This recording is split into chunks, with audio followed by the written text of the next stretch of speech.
Good morning, everyone, and welcome to this morning's plenary session, which we're going to be discussing the conference theme, which is Healthy Planet, Healthy Communities. So this is a public event. So for anybody that doesn't know me, my name is Dr. Gino Dwyer, and I'm the head of the Environmental Health Lab here in University College Cork. So this public event is part of the Environ 2021 conference, and it is proudly sponsored by the Environmental Research Institute here in UCC. So we warmly welcome all our environmental conference delegates, and a very special welcome to anybody who is joining us from the public. We hope you enjoy this session. So as mentioned already, the theme of this conference and this current event is Healthy Planet, Healthy Communities. So while it's long been appreciated that there's an intrinsic link between things like water quality and air quality in terms of human health, it's only the kind of broader aspects of the impacts of the natural environment and human health that have come to the fore in more recent years. So if we think about some of the global issues that we've faced over the last number of decades, some of them have appeared, I suppose, maybe sometimes abstract or a little bit intangible. So, we see things like the rainforests that have been lost to clearfell, or polar bears that are starving due to thinning ice, or even looking at species that are on the brink of extinction. And while all these events are very sad and tragic, and not to mention avoidable for the most part, we can often feel a bit one step removed from them and not really consider it a personal problem or things like that. But now with ongoing research and data and a lot of kind of experience behind us, we're now understanding the more broader impacts of these activities. We understand that when we clear fell forests, this can give rise to the spread of vector-borne infectious diseases. We understand now that the same warming that is melting the ice caps, causing polar bears to starve, is the same warming that's causing flooding and the destruction of property and costing human lives. We understand now that the elimination of certain species can have a chain reaction in which food chains are impacted, or it's impacting productivity and production. So this is not to say that environmental issues standing alone are things we shouldn't be concerned about, but there's a kind of understanding now that if we can get the message across, and if people truly understand this intrinsic link between our natural world and human health, we can get people to take action because it's affecting us personally, or at least I hope we can anyway. So this is very much everybody's problem. It is a shared issue. And I think as the last year has shown us, there is definitely this intrinsic link between the natural world and us and human health. So the world has stopped in the last year because of potentially avoidable issues that arose from, at the back end of it, degradation of ecosystems and disruption of species. So for this morning's session, we are joined by a diverse panel to kind of reflect the collaborative nature that's required to really tackle the issues on hand here. So we're very pleased to welcome Professor Paul Eakins, who is currently having some technical difficulties, but should join us, we're hopeful, shortly, Dr. Ina Kelly and Denise Cahill. So Dr. Ina Kelly is a consultant in public health medicine, and she is the chair of the Environment and Health Group within the HSE. And she is very much an advocate for all things related to health policy and ensuring that health is included in all policies, be them economic or environmental. And we're also delighted to have Denise Cahill, who is involved with Cork Healthy Cities. She is the coordinator, in fact. So Denise is also incredibly proactive in the area of health promotion. She is an adjunct lecturer in UCC in public health, and she is wholly committed to climate justice and sustainability. So we're absolutely delighted to have all speakers with us here today, and we thank them very much for being in attendance. So just from housekeeping before we start, this is a public session and it is a Q&A session. So it is going to be largely driven by you, not me. So I'll act by the chair, but I want to be reading out your questions, not asking my own. So we want to have a bit of consultation, a bit of debate, and feel free to ask questions. This is a conversation more so than a seminar or anything like that. So if you have any questions, you can pop them in the Q&A bar, or you can pop them in the chat, and we will get to them once the speakers finish their presentations. So without further ado, I'd like to welcome our first speaker, and that is Dr. Ina Kelly. from the HSE. And Ina, if you can share your screen, we are delighted to have you here today and to hear your presentation. Thanks very much. I'm just going to see, can I get my shared screen in there? Let me see. Excuse me now, that's not, haven't got it yet there. Let me see, share screen. There we are. And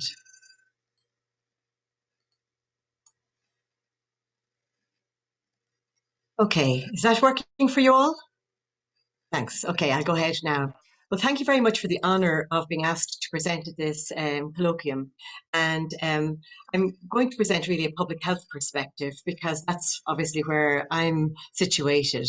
And I suppose what I'm going to really go through is I'll look at healthy planet, healthy communities through the COVID-19 as a lens, because that's what we've been doing for the last year and a half, and it's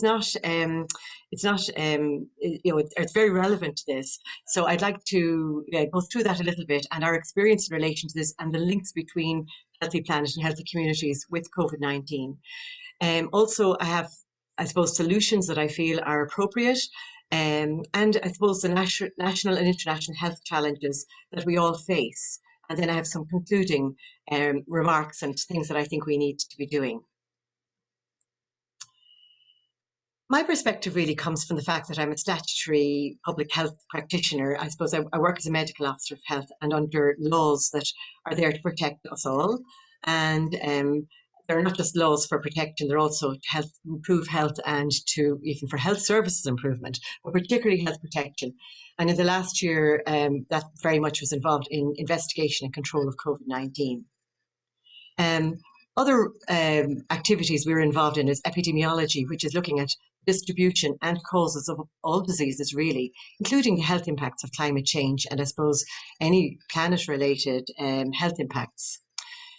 We do public health risk assessments all of the time, sometimes infectious diseases, sometimes like acute events, include, when we have severe weather, for instance, say elderly people in nursing homes during a heat wave. We've been asked for advice on what do we do then when they're struggling. Public health advice, I think everybody is aware of that now, that we do a lot of that to the public authorities, government and so on. We also do advocacy. We recognise sometimes unmet needs in society, and it's very, very important that there's somebody speaking up for the public, and that's our role, is to, when we recognise issues that maybe people don't realise are a problem, but we know that they're causing a problem, we try to speak with the appropriate decision makers and stakeholders about this and build up a case for fixing a problem that is there.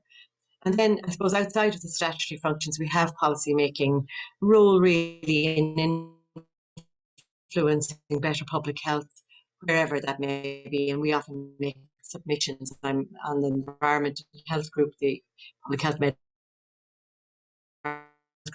Group, and we are something we actually predict are going to happen. We never know when, but they do happen, and they've happened many times, and they're going to happen again.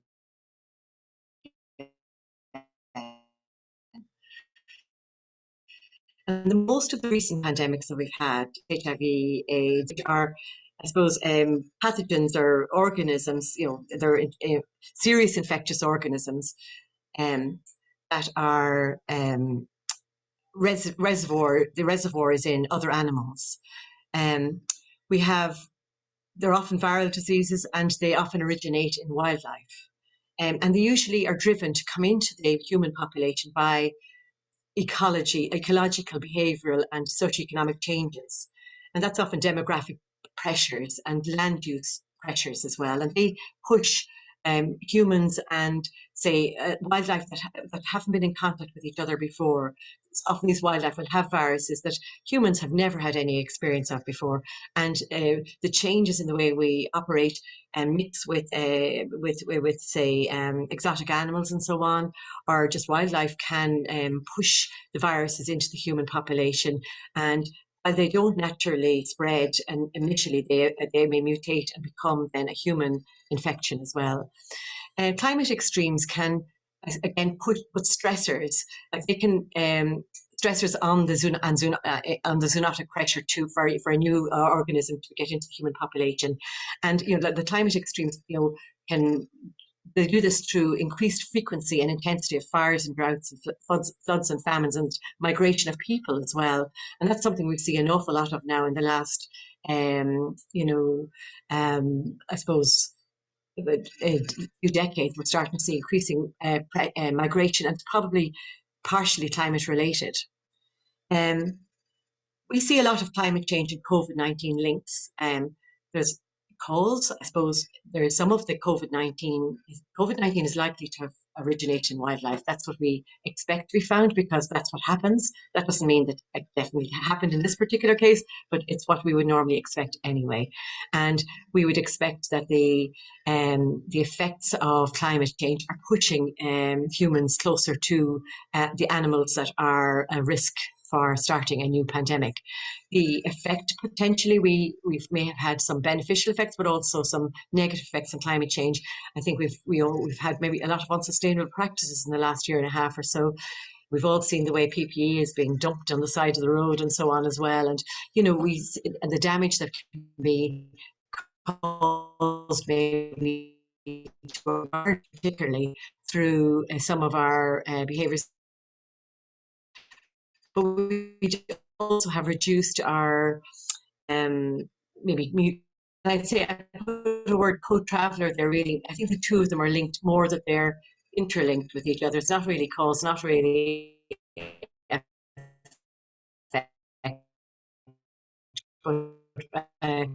The two of them are and I feel there's a failure of prevention. Maybe this is a lesson in relation to planetary health. How do we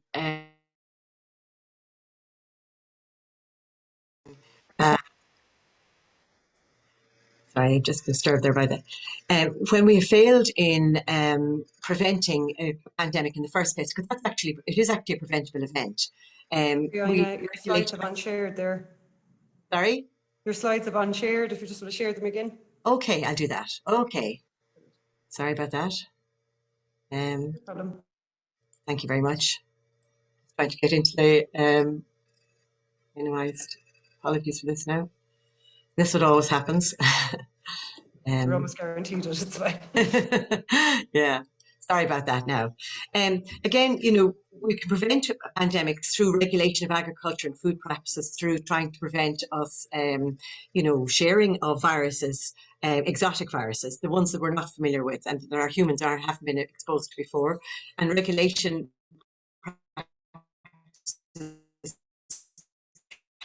can help us.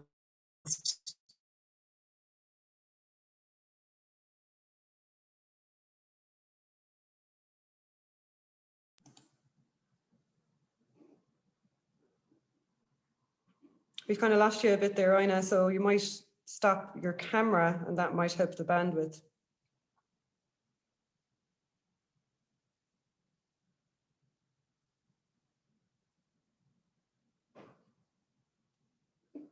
Or perhaps you've lost her altogether. Is she? No, we still have Ina. I think it's just her connection has slowed down a lot.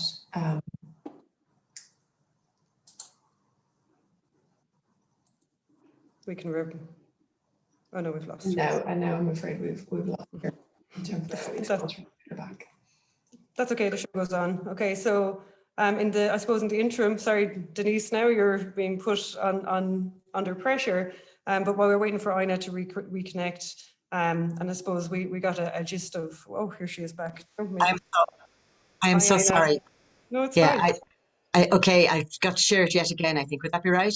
Yeah, I'd say maybe leave off your video and it might help your bandwidth. I'll do that. Absolutely. Perfect. Okay, thank you. Okay, there now. Okay, thank you.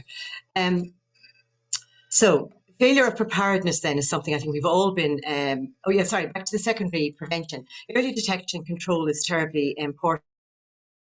Out surveillance under the international health regulations to watch for early pandemic viruses, pandemic potential viruses, and yet I think we didn't really pick up. We picked it up in December 2019, and the world didn't actually control it. And I think that's a lesson for us in relation to other planetary health issues that we were very slow to pick up there. So I think, and then the failure of preparedness was we didn't really have enough resources and capacity to deal with the big issues of pandemics. Am I sharing that properly there now? Yeah, I think so. I'm screen sharing, but now I can't move my screen. I'm so sorry about this. This is not good. Do you want us to share the slides on your behalf? Yeah, maybe that would be better if you don't mind. Aoife, could you do that, please? Do I stop share? Yeah. No problem. Just give me one moment and I'll share. Thank you. I think this working from home doesn't always work very well. I think we're also used to it now that actually. With our cyber attack, you see, we were working from home a lot more. Thank you very much. So I think I was on slide 4. I need to move on, all right, don't I? Slide 5, if you don't mind, please. Is this okay? Okay. Yeah, this on the left-hand side is I think it's a good descriptor of how pandemic emergence can occur through the encroachment into wildlife is the pre-emergent stage. Then we've often had things like Ebola virus with localized emergence, but then international travel and trade can spread viruses, and you suddenly have them all over the world. We have with global transport is also a significant greenhouse gas production issue. And so our agricultural practice, including animal farming with methane as well. So just there the links really between climate change and COVID-19 and other, I suppose, issues that we have at a planetary health level. Next slide, please.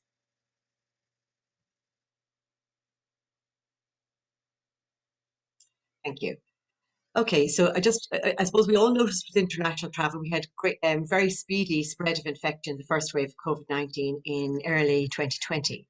And I've just put in something showing the numbers on the right there, the numbers entering Ireland every month by sea and air. And you know, this is relevance to us. We have some involvement with the mandatory hotel quarantine and just the quarantine issues that people are involved in. And you can see the numbers in 2019 were very high, over 1 million per month.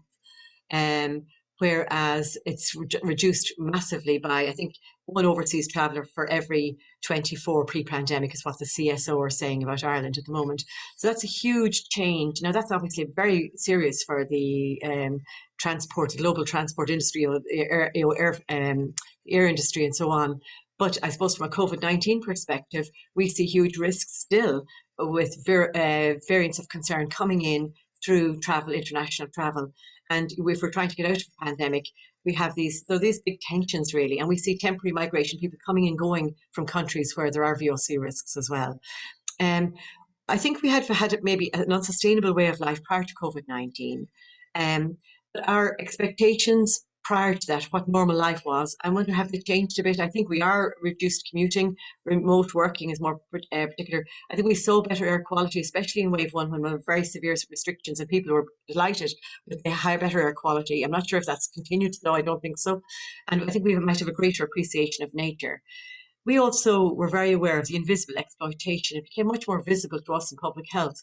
Low-paid people doing essential work, really. They were in healthcare, meat factories, retail, and so on. They weren't really being able to distance properly. They were sharing accommodation because they couldn't afford, their own accommodation. They had a necessity to work when unwell. Well, obviously, our PUP payment made a huge difference in Ireland in that regard, which was very important. And they were a risk then to other low-paid workers because those low-paid workers were at risk themselves, and they were putting other people at risk as well. So I feel that that's something that we became aware of, and I think we have to do something in that regard as well. So we need a much more just society, really. Antimicrobial resistance, I've thrown that in there as well, just as another significant global threat. Again, something that requires an awful lot of people to act together to make something happen. That's a huge issue because of antibiotics are at risk of becoming not useful enough, or that too many of our bacteria may become resistant to antibiotics, and that'll be a huge problem for us into the future if we don't protect that resource that we have. Next slide, please.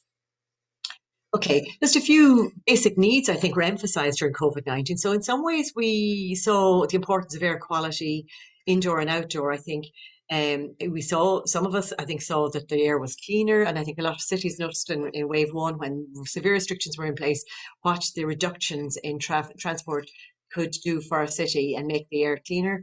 We also know that air pollution made COVID more, you were more likely to die from COVID-19 if you were in an air polluted area. It had a huge problem. You know, people who already had underlying disease were much more vulnerable to the effects of COVID-19. I think, and just another thing, shelter quality and quantity. We all became aware of the fact that we were expecting people to live maybe in inadequate space, and they didn't have enough space, and they weren't able to distance within their own home, you know, and that accommodation is a huge issue for us. I think we always have water quality and quantity problem. Actually, we didn't have as much problems with that as I thought might happen. I thought we might have failure of our water treatment, and that didn't really happen, which was great. But food quality, I think we all had issues with food one way or the other. I'm not sure if it's all as safe and nutritious as it ought to have been. But anyway, that's part of the strange lives we've had in the last year. Would you like to move the slide on, please? Thank you. We normally have other infectious diseases that are relevant, and I think Jean alludes to them there, maybe waterborne diseases like VTEC. We call it virotoxigenic E. coli in Ireland. It's often called STEC in other countries. And it's a severe disease that 10% of children end up in intensive care in hospitals with hemolytic uremic syndrome, with often permanent damage to their organs, and particularly their kidneys, but other organs as well. And even death is a risk. We have the highest rates in Europe. The animal reservoirs, mainly cattle. Animal waste is considered a resource, so it's not managed in a sanitary way in the way that human waste is used. It can contaminate soil and groundwater and impact on very large numbers of people through inadequately treated well water. We know of the greenhouse gas risk from cattle because of methane, but there's often talk about maybe reducing that. But the drinking water contamination in this regard is relatively ignored, I think. And we've increased rainfall is predicted from climate change in Ireland. So that's an increased human exposure risk for us.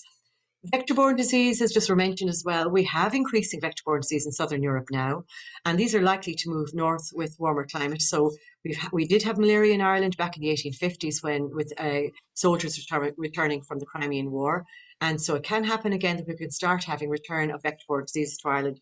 So it's just that, you know, our planet and the climate on the planet really affects our health as well. Next slide, please. Some of the solutions, I think, it's integrated goals and planning. And I think siloed working is something we all are, you know, part of in a way, because that's the way we operate. You have to work on particular topics. But I think we've got to work with each other very much. The WHO, or World Health Organization, recommends health in all policies, but that's not really being implemented. And I would suggest we need to have biodiversity in all policies and planetary health in all policies as well, because we need probably tools to do those, so that people who aren't familiar with the issues can readily recognize they may have an impact on other people's, on other areas that they're not aware of. Our sustainable development goals internationally, they cover, they're very comprehensive, but they need to be integrated everywhere and not just be in project form. And I have a feeling most people don't know anything about them at all. And I know my colleagues in health don't seem to know much about them when I talk with them about it. So I just feel that they're not mainstreamed enough yet. They're not out there as being a normal part of the work we do. Healthy communities need environmentally sustainable health systems too. And I've just got 2 slides quickly on these. Next slide. On the sustainable development goals. I think maybe we need to be thinking about planetary health goals when we're talking about healthy planet, healthy communities. Maybe we need to make sure that everything to do with planetary health is in there. What they are called, whatever they're called really, I think we need to make sure they're mainstreamed everywhere and that all our actions need to be aligned with them. Next slide, please. This is just the World Health Organization makes 10 recommendations for the health systems, and this is in Europe particularly. And like say, for instance, if you look at number 6, they prioritise disease prevention, health promotion and public health services. We came into COVID-19 terribly under strength, overwhelmed very quickly because we didn't have enough resources to look after protect the health of the public when we were in public health. disease prevention is very unpopular because, you know what, it's invisible. If you're successful, nobody sees anything. So it's important to say these things are not being implemented really, and yet we need to become much more environmentally sustainable within the health system. So these are areas I think we need everybody to start looking for as well. Next slide, please. Just the challenges then, it's my second last slide here. The challenges that we have, I think we have plenty of science knowledge and skills in the world, whether they're distributed equally, probably not sufficiently. But I think our risk perception is very variable. We have an awful lot of information and the quality can be variable and quantity, but I think like we've a lot of misinformation as well. And how do people trust that? And there's something that I wasn't really aware of in Ireland. We don't really see too much of it, but in other countries, we have this anti-intellectualism. It's really like a generalized distrust of experts and intellectuals. But really, I suppose it's distrust even of science and distrust of maybe medicine and so on as well. And I think that that's a huge potential issue. If people we feel we're working for don't really believe us, we have to do something about that to try and bridge that gap. Health and science literacy, I think it's very important in education that people, every child and every adult has got full access to the information they need to understand their health and science as well. And where is the power to solve the challenges? I think the United Nations and the World Health Organization maybe, but in reality, they are not necessarily supported by the nations of the earth. The nations of the earth are not necessarily united. And I think we've got to all work towards making sure that our countries are working together. Can democracies do things? I think sometimes they don't want to, they're in short term. You know, we all want democracies, I think, because we want to have our say, but also we need to recognize that our governments then are thinking short term necessary, or maybe rather than long term.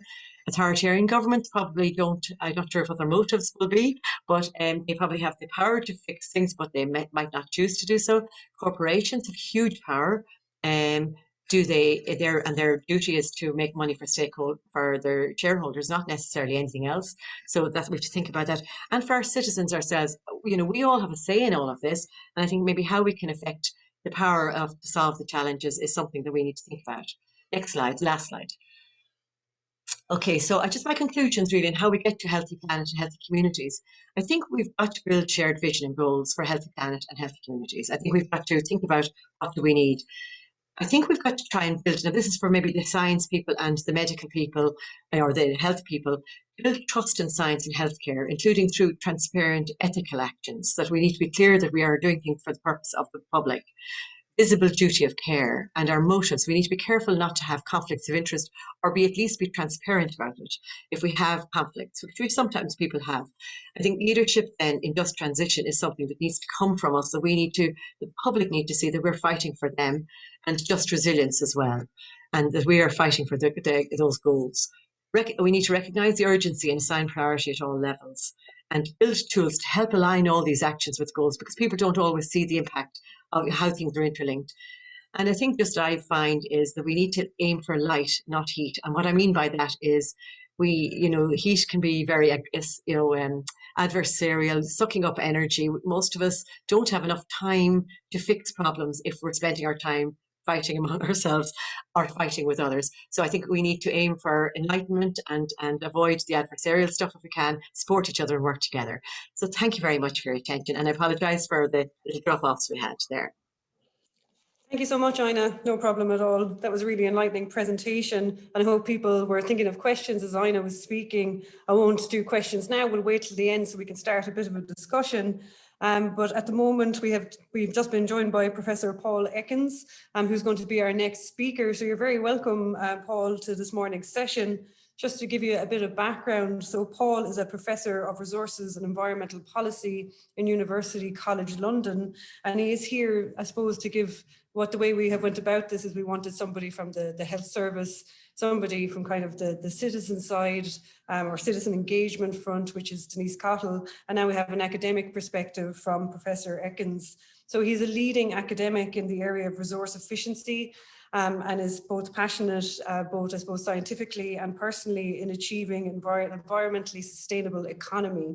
So we're absolutely delighted to have him here today. So when he is ready, Paul, you can feel free to share your, and we'll thank you very much for being here.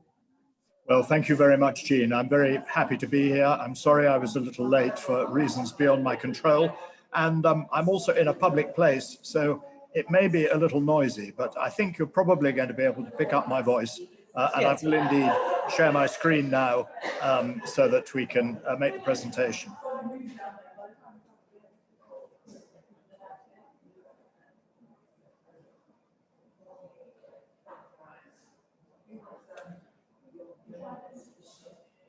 It always takes us a little bit of time just to get the thing going. That should be as perfect, it Paul, is yeah. now. And it was really good. I was very pleased to be able to hear most of Ina's presentation, and it was great because she finished by saying, how do we get from the healthy planet to healthy communities? And what I'm going to talk about is healthy planet, healthy people. And this is the title of the Global Environment Outlook, the 6th edition of this, of the United Nations Environment Programme. And one of the things that Ina also said was, you know, can we look to the United Nations for help and support? And I think the answer to that is definitely yes, we can. But the United Nations is really a scientific and technical and warning body, as well as being a political body. It doesn't actually have very much political implementation capacity. That still rests overwhelmingly with nation states. But this report is its kind of flagship publication. I was privileged to be a co-chair of it, and I'm going to take you very quickly through the findings because it was, I think, the most comprehensive state of the art of the way in which the way we're using our environment is affecting our health negatively, I'm afraid, predominantly, as you will see, as we go through the presentation. So you can see here some of the facts that I'm sure you already know. Population growth continues. There will be 9 to 10 billion of us, short of a catastrophe by 2050. That we're getting older, especially in richer countries, but in poorer countries, the average age is still very young. We're becoming urbanized. There's a second great urbanization wave going on at the moment, so that most of us will live in cities by 2050. That we need economic development to eradicate poverty and hunger, but that also increases the consumption and extraction of resources, and that's a problem. We're living through the fastest period of technological change in human history. A lot of that is positive, but a lot of it is also negative, more pollution and waste. And of course, we are also living through the first stages of climate change. We've seen more than a 1 degree Celsius increase now.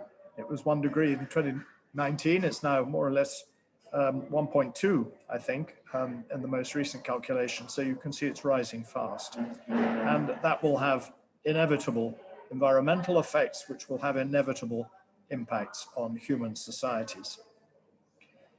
So the way that this was organized was in terms of the 5 great environmental spheres, if you like. So this is air and atmosphere.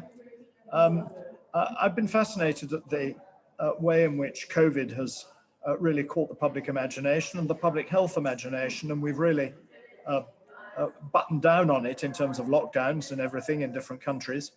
But air pollution every year kills more people than COVID has done, as far as we're aware. So that's 4.5 to 7 million people every year die of air pollution. It's preventable, but somehow this is the epidemic, the pandemic that we're prepared to tolerate because of the benefits that mainly the fossil fuels that we burn give us.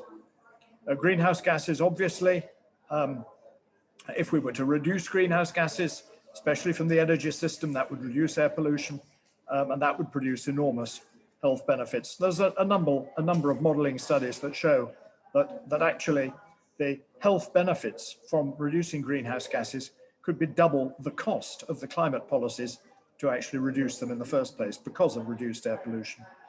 Ozone depleting substances, we still need to make some efforts, though that has been an area of environmental success following the Montreal Protocol in 1987. Persistent and hazardous pollutants, they're still damaging a lot of people's health in a lot of different countries, particularly heavy metals such as mercury and short-lived climate pollutants. So then we can move on to biodiversity. And it's now become commonplace to observe that we're living through not only the climate crisis or emergency, but also the nature crisis and emergency. And this is likely to have as big, if not more, impacts on humans in the long term. The sixth mass extinction in the Earth's history, the last one was 63 million years ago, so these things don't come around terribly often. And this is the first one ever, as far as we know, that has actually been caused by one of Earth's species, namely us. Nature is still terribly important to most poor people on the planet, living in poorer countries. The WWF's Living Planet Index shows that since 1970, and just to tell you when my age was, I was already 20 years old in 1970, so this is very much my lifetime. We've lost 60% of life on this planet. And as far as we know, it's the only planet that has life on it. And you can see that that's a pretty careless way to be treating our habitat. Ecosystem decline, you can see that that's widespread. Marine biodiversity and genetic diversity all being reduced. So then we move to the oceans, and the story there, I'm afraid, is not a lot better. Coral reefs are more or less, unless we really do start to get climate change under control, we can say goodbye to them and their fantastic diversity in the oceans. Fisheries and agriculture routinely overfished. The world community not seemingly prepared to do very much about it. I remember I was on the Royal Commission on Environmental Pollution in the UK in 2005. And we produced a report then called Turning the Tide, which was intended to bring fishing under control. And of course it didn't. And we go on with species around the world being routinely overfished. Nutrition. Again, fish are incredibly important for people. Nearly half the world's population get a significant part of their dietary protein from it. And then that last thing, the amount of plastic that ends up in the ocean. We've become very sensitized to that through various television programs recently. But it's not a problem that we are anywhere near, even slowing down, let alone halting. Then moving on to land. Well, obviously land is where we get most of our food from. With population growth, we're likely to need 50% more food than we currently produce. A lot of that food has come from monoculture crops, and that's led to huge increases in productivity, but also huge environmental degradation, biodiversity, and nutrition loss. A report of the International Resource Panel from also of UNEP, which I'm a member of, showed that actually agriculture is responsible for about 90% of biodiversity loss. So we need to completely rethink the way that we produce food if we want to continue to have a biodiverse planet. One of the statistics that actually blew me away as we were working on this report was that animal protein, that's mainly beef cattle, but also sheep and other kinds of animals, they use 77% of agricultural land. And as we know, they're very inefficient in turning crops into protein, and we do much better to grow the crops and eat them ourselves. And that, of course, is one way as to how we could get a much more sustainable agriculture, also healthier diets, and also enable us to feed the growing population. But that will require a revolution in diets, particularly in those countries in the West that have grown up, if you like, with lots of meat and dairy products. And of course, those diets are now routinely being copied elsewhere in the world. It's still mind-boggling to think that about a third of food is wasted each year. In rich countries, most of that is food that is actually bought by households, but then not eaten. And I find that, again, a mind-boggling statistic. In poor countries, it's because they don't have the infrastructure to get the food to the market. So the food is grown and then a lot of it rots on the farm. Deforestation, I'm afraid those statistics are out of date because they predate President Bolsonaro in Brazil. And he, of course, has accelerated the deforestation rate in the Amazon very substantially. So that's that one. And that then leads to the water, which is the last of the great environmental media. It's also a great cause of disease from pathogen polluted drinking water, and you've got the statistics there. Freshwater ecosystems are the worst affected in terms of their biodiversity loss. And water is obviously absolutely fundamental for food production. Some 70% of the water that we use goes to produce food. So you can see that the way in which this report is constructed is that all these 5 great environmental media, they all interact with each other in order to support life on Earth and in order to support human health. So this then leads to the big health issues. I've mentioned the air pollution, the environmental disasters, and of course very often those are being exacerbated by climate change and other impacts. The chemicals are a global threat. Waste and wastewater is still often not properly managed. Scientific data and knowledge is essential, and a full chapter in this report concentrates on what we still need to know and how we may still need to know it. And you've got there the fact that there are data gaps. Large numbers of the environmental indicators of the Sustainable Development Goals, which Ina mentioned, don't actually have enough data for us to be able to measure them. So they were put in place as nice to have indicators in 2015, but actually we still can't measure them. But the thing that I always have to hang on to when we're talking about data, and obviously as a scientist I like data, is that we already know enough to hopefully to propel us to a far greater sense of urgent action than we are currently being impelled to. The GEO6, Global Environment Report, is not the last word on these matters, and this is a report that was very recently produced by UNEP, that's earlier this year, I think in April, which is intended to be an assessment of the assessments, because the GEO6 was not the only big environmental assessment carried out over the last few years. And this report is one which were put in a time capsule and perhaps found in the future by some more intelligent species than humans after humans have ceased to exist. This report makes absolutely clear what is likely to happen to us if we don't start taking the integrity of our planetary home a little more seriously than we are taking it at present. That was really only part 1 of the report, and parts 2 and 3 focused on the policies that have been put in place to try to deal with some of these issues. And the good news is that there have been lots of policies. We've learned a lot about the kinds of policies we need to address these issues. The bad news is that we're not implementing them anything like stringently enough, and that's why the problems are continuing to get worse. Policy design is incredibly important. Not enough policy evaluation is done, so that it's still not always possible to say what are the most effective policies in any particular area. Countries do learn from each other, so that policies do diffuse across countries, and policymakers are gradually learning that you can't treat the environment in a silo. You have to consider it along with policies in all other areas of public policy, so transport and agriculture, obviously, and industry, etc.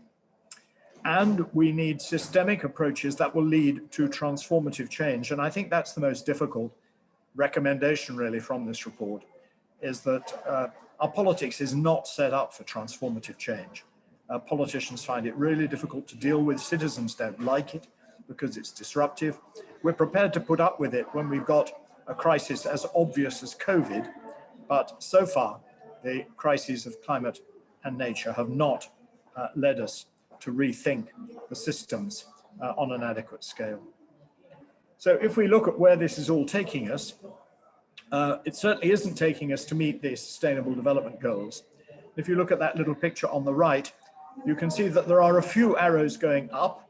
There's little yellow arrows there, which show that with regard to, for example, ending hunger, ending the preventable deaths of children, achieving universal access to safe drinking water, we are making progress. We are not making enough progress to meet the Sustainable Development Goals, but at least it's going in the right direction. Unlike, on the right of that picture, the environmental indicators of the Sustainable Development Goals, which almost universally are still going in the wrong direction. There's a slight message of hope there from the improvement in air qualities in cities, but whether we're talking about limiting global warming, which of course is the big one, or we're talking about halting biodiversity loss, which is the other big one, many of you will know that we completely missed all the biodiversity targets set for 2020 by the Convention on Biodiversity, and that's a really shameful outcome. And the bottom bullet point there on the left, that failure to act now, and I mean now, I don't mean next year or next time we have another government or in 2040, I mean now, will lead to ongoing and potentially irreversible impacts on the environment and human health. And that's a really very stark message. So there is more good news in the sense that pathways do exist to meet the environmental dimension of the Sustainable Development Goals and the multilateral environment agreements, but we need to transform food and energy systems to address the biodiversity and the climate crises. Incremental policies will not be sufficient. We need policy integration and coherence. And then more good news at the bottom is that if we do this seriously and intelligently, there are more synergies than trade-offs. Obviously, there will be costs. Obviously, some aspects of our lifestyles that we value will need to change in order to move in these directions. But we will also get huge benefits, especially from reduced air pollution and increased human health. So those arrows show the way that we need to go, and that shows some of the ways in which we can do it. We spent a little bit of time with the top diagram on the left there, talking about the circular economy, which I'm not going to go into in any detail. We may discuss that if there's time for questions. And then the bottom left diagram there is really intended to emphasize that incremental policies won't get us where we need to be. Business as usual will be catastrophic. Incremental policies will put off that for some time, but actually we need to transform the big systems that deliver our socio-economic lives. So human health is affected at a significant scale from the planetary crisis. We need systemic innovation, we need transformative change, but above all, we need to recognize that the healthy planet is the foundation, not only for all life forms, but for people.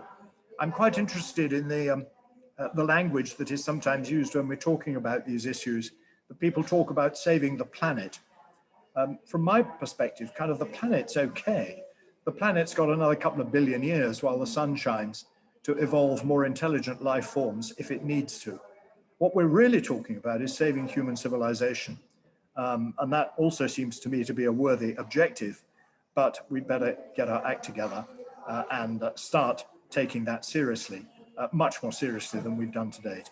So thank you very much, and I hope, I look forward to some questions.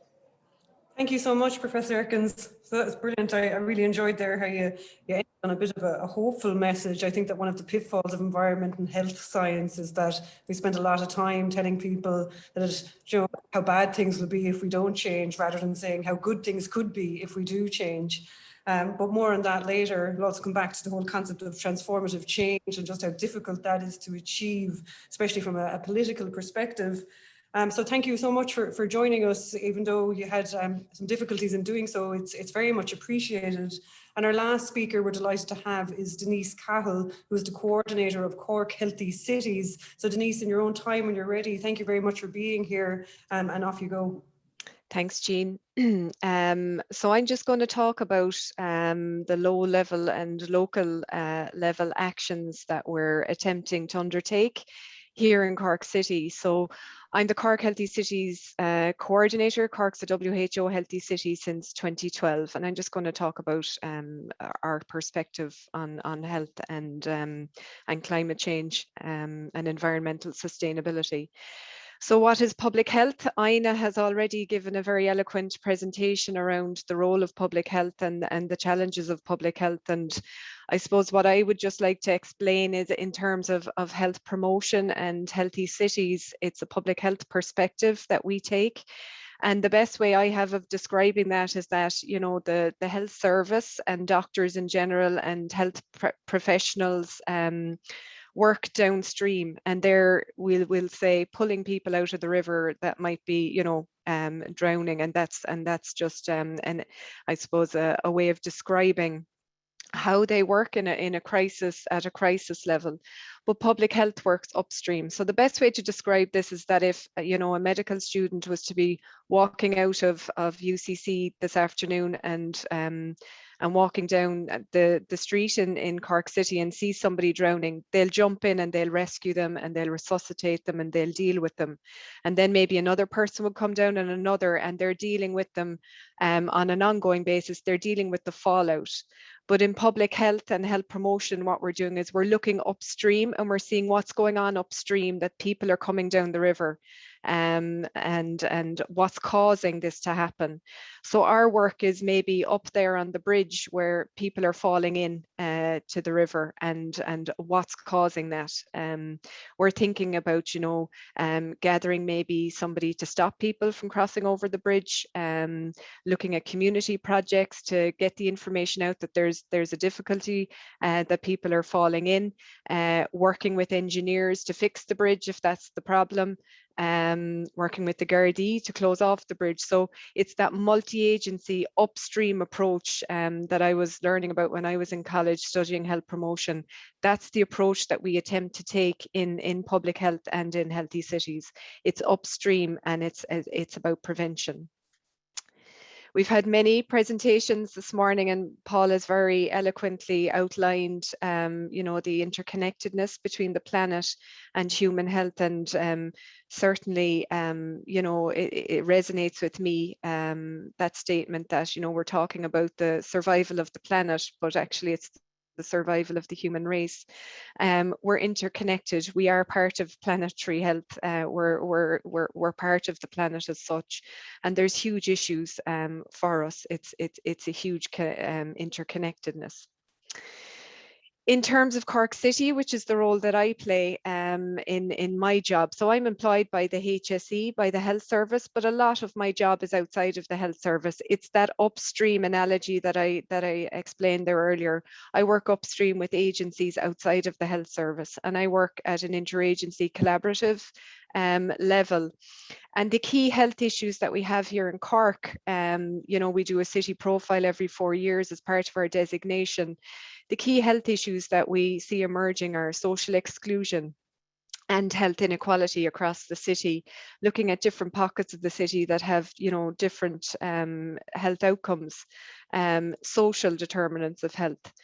There's housing issues and homelessness, which is prevalent across the island of Ireland. Air quality is an issue, social isolation, and now in particular, we're seeing that very, very much during this COVID pandemic.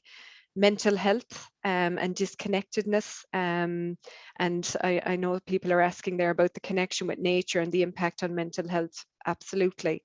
Physical inactivity, overweight, obesity, they'd be the lifestyle type health issues that are going on.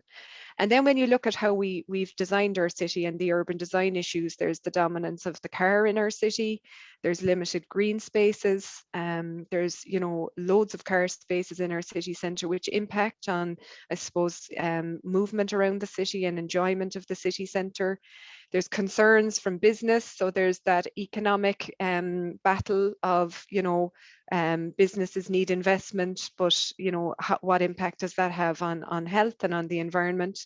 Lack of seating in the city centre, things like this, lack of play spaces. They're the kind of issues that we hear of on an ongoing basis. So what I do, my job really is to take the policies that are out there and take the information and the expertise and try and do something with it at local level. So sometimes that's quite overwhelming, especially when you hear a presentation like Paul's this morning. You know, it's such a complex issue that we're all facing.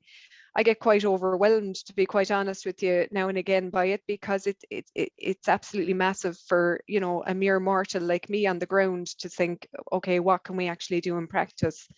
So what we do in Healthy Cities is we look at the city policies and we try to influence and advocate for health and environment in those policies.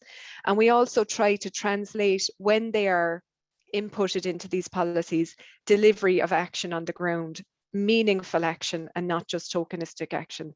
So there's a whole range of policies there that you can see that are in place in Cork City that I use to arm me, I suppose, to do action. And the main framework that I work to is the Copenhagen Consensus of Healthy Cities. And you'll see here, it even looks like the SDGs. The WHO are very much connected with the SDGs and sustainable development. And there's a huge commitment to environment and health and the overlap of both. So the Copenhagen Consensus has 6 Ps, and the one I suppose that's of most interest here today is the planetary element of that. And in Cork, what we're trying to do is really be mindful of how we can look at the co-benefits on health and environment of our actions. So how we do that is we profile what's going on in the city every 4 years. We take a temperature check, I suppose, on citizens and on life in Cork City, and we're watching the patterns. And what we're seeing is huge patterns of social inequality. Then we provide a platform in Healthy Cities to collaborate, to work in partnership. So me on my own can do very little, but me with other people and other organizations and other sectors, we can have a massive impact. And I'll talk about some of those projects in a moment. Then if we see good practice, if we participate in good practice, we advocate very strongly for that to become mainstreamed. And really our focus is always social justice and reduced health inequalities. So we have to action plan as a healthy city, and what we have done this year for our 10-year action plan, which is available on our website if you want to have a look at it. This is just one small page in that action plan. We've mapped all of our actions to the SDGs, the Sustainable Development Goals, and we're always keen to make sure that the health actions tie in with environmental and sustainability actions as well. And there's a requirement now by the WHO for us to measure that and to demonstrate effectiveness. So this is just one example of, you know, the number of SDGs that the team of people can tie in with. We work across the board. As I said earlier, our ambition always is to collaborate. I never do any project alone because it doesn't have an impact and it's not effective. And I know Ina referred to, you know, this whole approach of working in silos. My ambition and my, I suppose, goal in Healthy Cities is always to make sure that silos get broken down a little bit and that we find that grey area in between.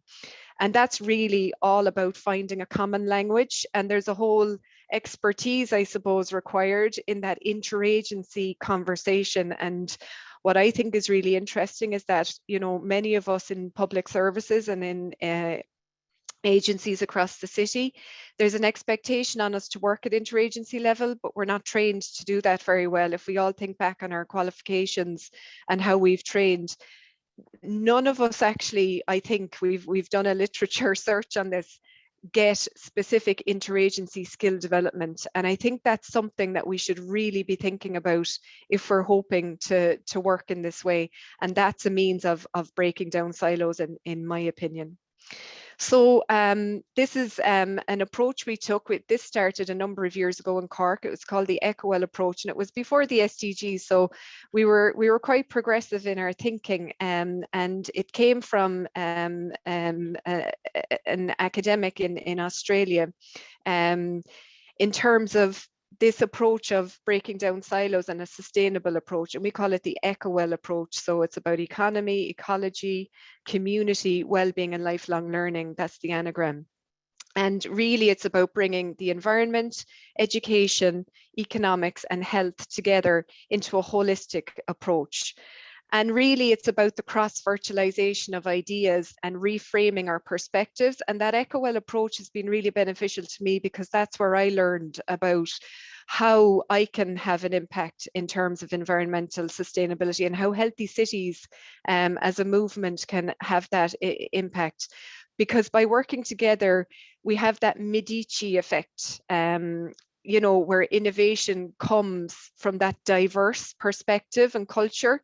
And it's that intersection of ideas where you can really, really have an impact. Now, this sounds very theoretical, but in reality, this can be very powerful. And we've certainly seen that on the ground in Cork City.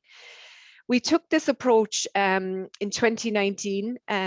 We decided Cork City Council had to develop a climate adaptation strategy, and Cork Healthy Cities was developing an action plan at the time. And you know, I was sitting at my desk going, where do I even begin with this? How do we, as a, you know, as an interagency in the city, even think about this perspective and think about climate adaptation and our role in it? And I thought, let's bring people together and talk about how we can do this. So the community sector were very much active in this space. So the Shep Earth Aware community, who work at community level with communities and work at that grassroots level, were really keen to work with Cork Healthy Cities on this. And we approached the ERI and UCC as well for the environmental expertise. And Cork City Council agreed to work with us, that we could do an engagement around this whole area of, you know, climate adaptation, healthy cities, and bringing climate change and health together. So we held a 2-day event. We had presentations on the first day, and on the second day we took the EcoWell approach. And in a nutshell, what that is that an expert in the specific themes, and you can see the themes there in this diagram. This is a graphic harvest of what happened on the day. There's a report to support this as well. So we looked at transport, we looked at air quality, biodiversity, extreme weather events, health as a catalyst for climate change, water, energy, and food. And we got experts in each of those themes with the assistance of the ERI to do a very, very short input. And Healthy Cities was in a position with Shep Earth Aware to bring people from all of the various sectors, from local authorities to health services to community to academia, together in groups under these themes with an expert to talk about what we could do here in Cork. And we came up with some really good tangible actions that have now been adapted into the Cork Healthy Cities Action Plan. So, and I'm going to give some examples now, because a lot of that is quite theoretical, and I just want to show how that translates into action. So in Cork, we have a Cork Food Policy Council, very much aware of the information and the, I suppose, the knowledge that's out there around our food system that Paul again has spoken about this morning. You know, we have a massive food crisis, I guess. We've got obesity and overweight, and then we have food poverty at the other end of the spectrum. And then we have an over-reliance on meat and the impact that has on the environment. So in Cork, we've developed a Food Policy Council. It's in existence since 2014. We launched on the Grand Parade with the whole idea that food waste is bad, and we got a ton of vegetables that were not going to make it to the supermarket because they were the wrong shape, and we cooked it up. And you can see down there in the bottom of this picture, we gave out 5,000 free curries with that vegetable, with those that potentially wasted vegetables. The idea being that we were highlighting the food waste issue and the craziness of our food system here in Ireland and in Cork. We support community projects. I'll talk about that in a moment with Green Spaces. We also offer sustainable and healthy food awards on an annual basis to really support those that are, you know, working beyond what their requirements are to make a sustainable and healthy food system. So businesses, education, community sector, any organizations that are doing anything to support sustainable and healthy food systems. And you'll see here in the top, in the middle, I suppose, of this slide, that's a graphic harvest of the volunteer hours that went into a food harvest festival that we have. It's an annual festival. We really believe in the importance of community involvement, because community really is the backbone of delivery in reality of local action. So you can see the amount of hours that went into that event. This is a summary of all of the work that we're doing through A Healthy Ireland, which is a health policy in terms of greening in Cork City. And again, it's a graphic harvest of a whole load of projects that are happening across the city, from community gardens in residential spaces where communities just want to use their green space or their patch of grass to grow food. And we're supporting that. There's Park Owen in Douglas Street, there's Clashdove, Deer Park, Ballyhooly, Murphy's Farm, Cushing Road. There's about 7 of these projects have sprung up in the last 6 months with the assistance of Maria Young, the Green Spaces Coordinator. We've developed tree trails. We've looked at wildflower gardens. There's a beehive on the rooftop of St. John's College. We're basically just supporting any opportunity for greening in the city centre. These are them then in reality. That's the beehive with the Lord Mayor going to visit it on the top of St. John's. And these are the gardens that you can see in residential spaces. And the key to that is community involvement. Us delivering that is not enough. Community engagement in the making of these gardens is essential. And then we're talking this morning a lot about the COVID response, and there is a big response at local level. You know, there is a mind shift, and there is a shift in behaviour and connection with green spaces. And what we're seeing in Cork City now is pedestrianisation, the removal of car spaces for parklets such as these. This is the Douglas Street parklet, but there's going to be 10 more parklets across the city that are currently being put in place. You can see one in Ballincollig, you can see one outside the Key Co-op that we're through the green spaces planting up, and there's just been another announcement of a further 6. So car spaces across Cork City are going to be transformed into green spaces that people can hang out and enjoy nature in the city centre.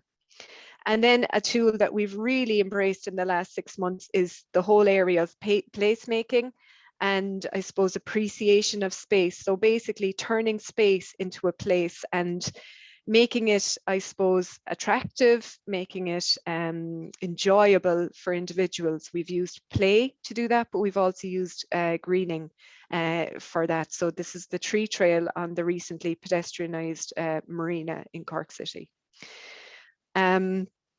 In conclusion, because I'm conscious of time, I'm just going to say, I suppose, that what I have learned through multiple processes of working across communities and with communities around greening is that communities want and need support. And to be fair, communities are actually leading in action. And I think, you know, for those of you that work in an academic role, or for those of you that work in a, you know, an organizational role, you know, the communities are out there looking for support, and the opportunities are out there, and I think we should be reaching out. I think it's important that research is done with communities, not to communities or for communities, and it's important that community projects and communities are involved in the delivery and the development of research in their area for that buy-in. We should be seeking connections with urban planning processes. So if we want health and we want environment in all policies, we need to be at these workshops and we need to be at these engagement opportunities to advocate for that. And that's again part of my role, to make sure that, you know, it's not overlooked at local level. I think there's huge lessons in terms of how we've dealt with tobacco in Ireland. There's a whole lecture I could give on that, but I suppose the key lesson there is that we've known that smoking has been bad for us since the 1960s, but it took a policy shift for us to change behaviour. And I think we have to embrace climate change and environmental sustainability with the exact same gusto to really address it. As Ina said, silos are counterproductive, and transdisciplinary working is the only way to go. And I too would advocate very strongly that health and environment should be in all policies. So we need to move away from the traditional approach in health to just supporting individuals and lifestyle and telling people what to do, to the development of a healthy city, which ultimately will lead to a healthy planet. Thank you very much. Thank you so much, Denise. So that was really inspiring. It's amazing to see all the work you're doing with yourself and your team in Cork Healthy Cities. And thank you to all of the speakers today. I think it was really insightful. I think it's very interesting to even see the different approaches or the different language used by people across different sectors. So now we enter, I suppose, into the fun part of where we get some questions from the audience. I've been watching them trickle in and we have some good ones there. So if everybody wants to turn on their cameras, and I'll pose questions to you either individually or as a group. The main thing, I suppose, is to start a little bit of discussion. So the first question that's come in here today, and it's a good one, is from Dermot Foley, and he's kind of touching on, I suppose, the difference between indirect and direct impacts of public health. And the question he's posing is, are we concerned about diseases that don't directly affect human health? So ones that won't cause human infection, but they'll cause an ecological infection like ash dieback disease, which may then subsequently have a psychological or a socioeconomic impact on humans. So to the panel, are you concerned about not the physical impacts, I suppose, but the more psychosocial ones? Aina, you've Yeah, I think that's called, there is an impact called solastalgia, and it's really about losing your environment and the pain and grief about losing your environment. And I think this is happening in parts of the world, like especially in Inuit communities where they're losing their ice and so on. You know, there are lots of people whose environments have been degraded and they are suffering mental health issues as a result of that. It's not an area that has had huge amount of notice at the moment, but it's definitely an area that we're looking at more and more now.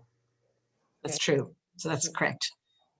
Any comment from Paul or Denise? Yes, I'll come back on that a bit. I mean, I think there's a very insightful question later on from Emma Brown about the emotional dimension of all this environmental problem. And I think she's absolutely right that it's hugely important. And I think trying to show, I mean, it's obviously not true that humans are responsible for all the kind of environmental things that go on. And I've no idea whether humans are responsible in some way for ash dieback, but certainly in terms of invasive species, for example, we are responsible for some of that. We do make it easier for pandemics to emerge in all sorts of ways. And I think this great grief that many people fear about the loss of our natural world is something which we have not yet managed to turn into a force for positive action. And I think that's a big challenge and a big task. I'm not a good enough psychologist to know how to do it, but I think it's a great question from both those questioners. I suppose it's a testament to the real requirement to have collaborative and inter and multidisciplinary research in this discipline, because we just can't move forward without seeing it from multiple different sides. So the next question, unless you want to add there, Denise, I see the mic off. I mean, all I'd like to add there is that I know with the Greening Our City initiative and trying to mobilize communities, that Maria, who coordinates that, offers a Reconnecting with Nature course in advance of that. And what comes out of that course is a tapping into your senses around nature, and people are motivated to act then, and that's where the community growing stems from. So I completely agree with what Emma is saying, that there is a need to connect with the emotional side and the sensory side of this as well, and it's an area that people possibly don't want to go to or are fearful of because they might have an expertise in it. And again, that comes back to that transdisciplinary approach and multiple perspectives. Great. So the next question, which is from an anonymous attendee, is kind of the golden question that I feel a lot of us in working in the area have been asking for quite some time. So the Sustainable Development Goals, which I think everybody touched on, they've been around quite a while now, and before that we had the Millennium Development Goals, and we've 9 years left to achieve 2030 targets. So for one, I suppose maybe we're all familiar with the Sustainable Development Goals. I'm not sure if you walked into somebody in Spar that they'd be familiar with them. So if we don't have this kind of ubiquitous acknowledgement of the goals, how are we ever going to achieve what is set out in the SDGs by 2030? How can they possibly be successful? So do any of you have an opinion on that? I made it sound very cynical there, I feel. Yes, I'm happy to come in on that to start with. Firstly, I think that the Sustainable Development Goals have been a huge force for good around the world. So that's my first question. I think they've had much less impact in countries like the UK. I don't know about Ireland, but perhaps Ireland too. I mean, as with the Millennium Development Goals, they were considered to be mainly for developing countries, so-called, whereas the SDGs were explicitly for all countries. But I think the developed countries, by and large, still are fairly complacent about these things and think, well, we're doing okay, so we don't really need to worry about that. But even in a country like the UK, there's a fabulous website that shows progress of the UK towards the Sustainable Development Goals. It's constructed by the Office for National Statistics and does provide a real holistic overview of a lot of the objectives that humanity has set for itself. And certainly my experience in working in developing countries is that these have been enormously influential. They really have given governments in many developing countries something to mobilize around. And all right, most of the mobilization is still around the traditional development goals. So the SDGs on health and education and doing something about poverty, etc. But the fact that there are 93 environmental dimension indicators in the SDGs, unlike the MDGs, which were very short on the environmental dimension, does mean that there's much more effort going into that than there used to be. So, yep, we probably won't meet the Sustainable Development Goals around the world, but they have had a hugely positive mobilizing influence, I think. Yeah, I agree. Does anybody else want to comment on that? If I could just come in terms of local level, sorry, Ina. I think from my perspective, as I said in my presentation, there's a requirement under by the WHO for our action plan to map to the Sustainable Development Goals. But then when you go to look at measuring impact and looking at the targets, it gets quite daunting at local level because they're massive transformations, and what you do at local level you feel is just a drop in the ocean. So for me in Ireland, I think it would be fantastic if we had some means of measuring at local level the impact that we're having on the SDGs, so that you're motivated in terms of the action that you are doing, that you're not just feeling like, you know, you're not even dropping a drop into the big ocean of impact. So there's something about, I think, local authority level being mandated to implement these and measure and performance and measuring, I suppose, the impact, because I don't see that as very accessible anyway, if it does exist. Thanks. Okay, so I'll move on in the interest of time to another question, which is by Paul Price and Paul Ekins. This might be a little bit unfamiliar to you, but you'll definitely have a sense of what I'm talking about. So, and Paul Price, I'm going to paraphrase you a little bit. But in countries like Ireland, so we obviously have a massive agricultural sector, we have a massive agri-food industry. It's a very important and intrinsic part of our economy. But this often kind of causes a dichotomy between, I suppose, the prosperity of the agricultural industry and, I suppose, reducing any kind of environmental degradation. So what Paul is asking is, how can environmental scientists and researchers or practitioners in the natural sciences can help society face and I suppose politicians face up to the powerful and often damaging influence of vested interests that resist necessary change. And it can sometimes feel like pushing against an immovable object. But if anybody has any insight on just how we can actually tackle that issue of having diverging kind of approaches and views to environmental sustainability.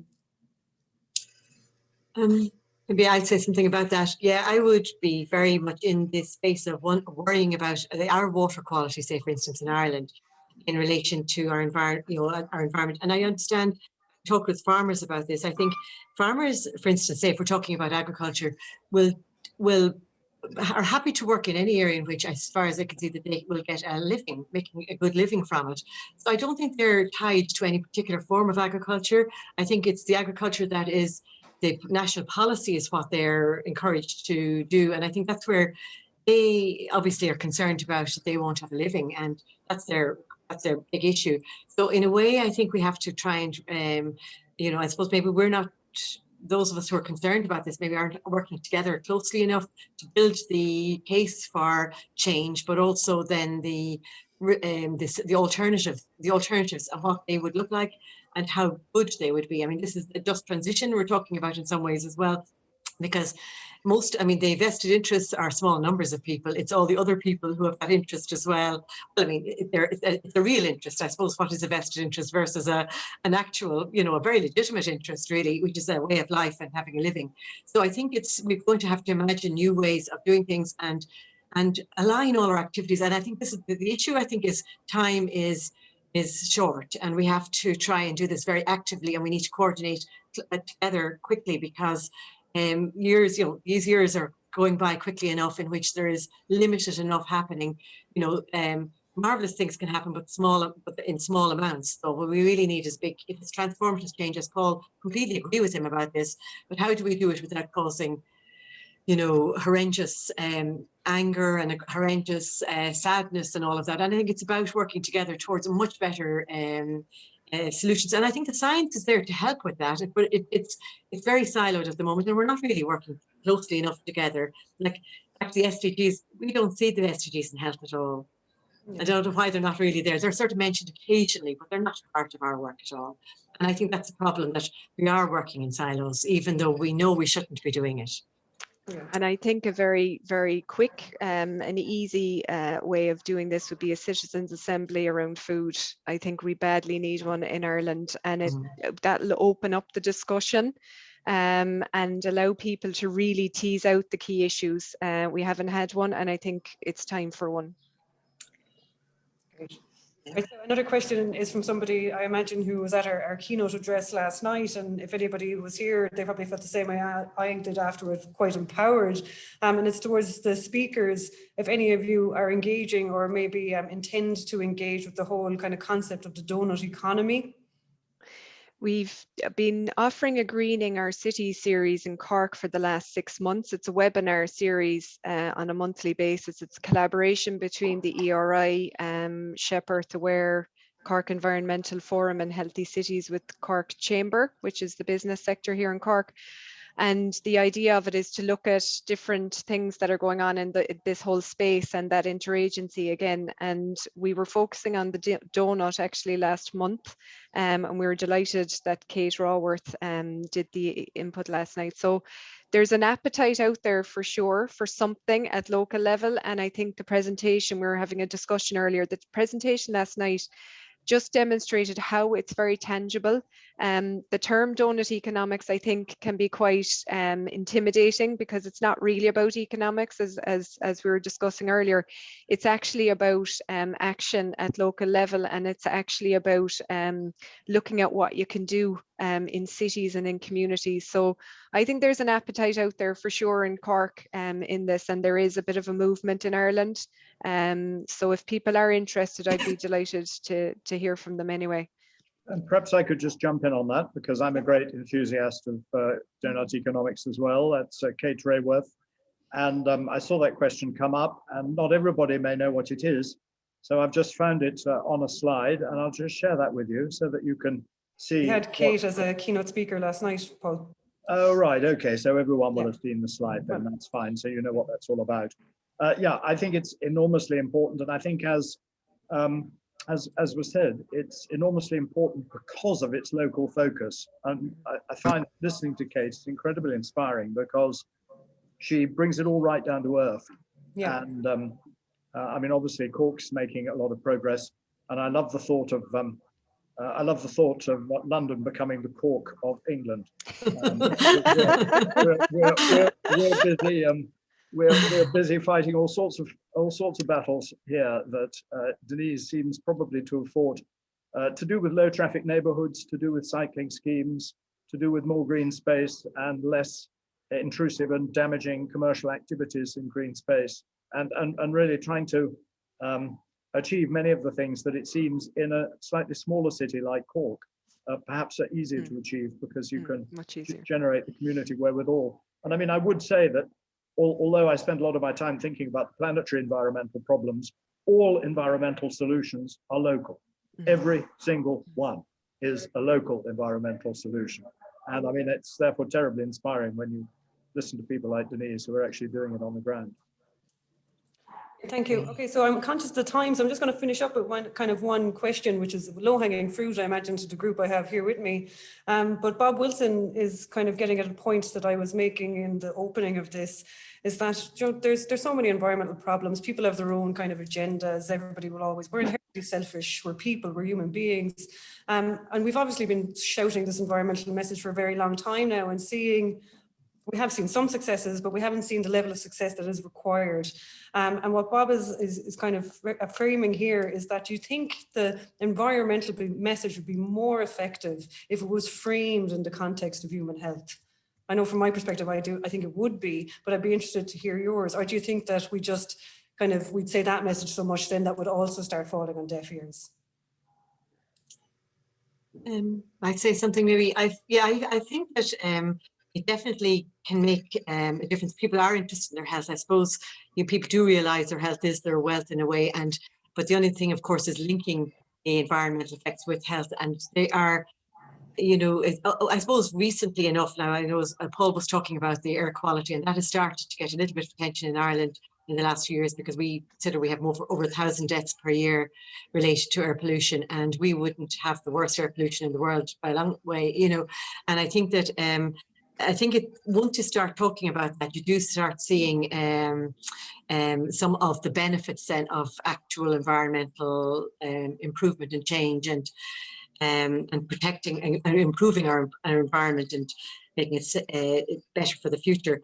I think that, but there's a lot of work to attribute health issues to the environment, and there's very little on the health side invested in environmental, impacts. And, unfortunately, and I think maybe in some countries there'll be more than others, but in Ireland, there are very few of us who are interested in this particular type of work. And so we have a limited influence on others. And I know we do get asked about impacts and so on, but there's only, it's very niche at the moment. It isn't across the system. And, so I think it's something that we have to build on. I know that there are increasing numbers of health care practitioners who are interested, all right, but we've got a bit of a way to go before we're actually really centrally involved and impacting and helping other people in environmental side to make a difference. And I think at community level as well, just to follow on from what Aina says. So, if we go back to my analogy earlier of the upstream and at community level, definitely what's coming up is environmental and climate change actions, and in community projects and community development processes. People are concerned about their local community. People want to do action around their local community. Even at some subconscious level, there's a knowledge that it's impacting on their health, whether it's having a nice walkway or a nice park to hang out in locally. So while the health service is, in the middle of a pandemic and responding to the crisis, I think there's great opportunity in communities for action around and connection between health and environment. And it's really about seizing those opportunities and being as creative as possible to implement that. So I fully agree that I think health is a huge catalyst for climate action, because people do relate to that. Sometimes, the theory and some of the talk shops and some of the echo chambers around environment is very much for experts, and it's very exclusionary, and people get lost in that.